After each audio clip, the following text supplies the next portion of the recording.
जय श्री कृष्णा। सोमती मावस के दिन भगवान विष्णु की उपासना की जाती है।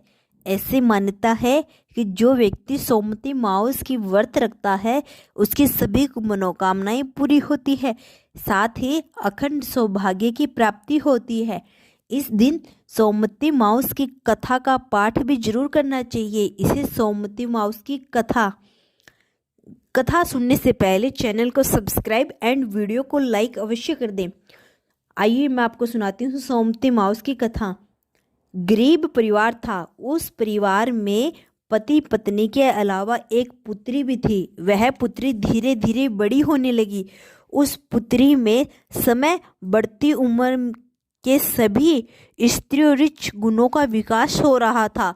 वह लड़की सुंदर, संस्कारवान एवं गुणवान थी, किंतु गरीब होने के कारण उसका विवाह नहीं हो पा रहा था। एक दिन उस ब्राह्मण के घर एक साधु महाराज पधारे। वो इस कन्या के सेवा भाव से काफी पसंद हुए। कन्या को लंबी आयु का आशीर्वाद देते हुए साधु ने कहा, इस कन्या के हथेली में विवाह योग्य रेखा नहीं है। तब ब्राह्मण दंपति ने साधु से उपाय पूछा कि कन्या ऐसा क्या करे कि उसके हाथ में विवाह योग बने। साधु के कुछ देर विचार करने के बाद अपने अंतर्दृष्टि से ध्यान करके बताया कि कुछ दूरी पर एक गांव में सोना नामक की धोबिन जाति की एक महिला है और बेटे बहू के साथ रहती है, जो बहुत ही आचार विचार और संस्कार संपन्न तथा पतिपरायण है। यह कन्या उसकी सेवा करे और वह महिला इसकी शादी में अपने मांग का सिंदूर लगा दे। इसके बाद इस कन्या का विवाह हो तो इस कन्या का विधव मिट सकता है। साधु ने यह भी बताया कि वह महिला कभी कहीं आती जाती नहीं है। यह बात सुनकर ब्राह्मणी ने अपनी बेटी से धोबी की सेवा करने की बात कही। अगले दिन कन्या प्रातः काल उठकर सोना धोबन के घर जाकर साफ सफाई करती और अन्य सारे काम करके वापस घर आ जाती। एक दिन सोना धोबन अपनी बहू से पूछती कि तुम तो सुबह ही उठकर सारे काम कर लेती हो और पता भी नहीं चलता। बहू ने कहा, माँ जी, मैंने तो सोचा कि आप सुबह उठकर सारे काम खुद ही खत्म कर लेती है। मैं तो देर से उठती हूँ।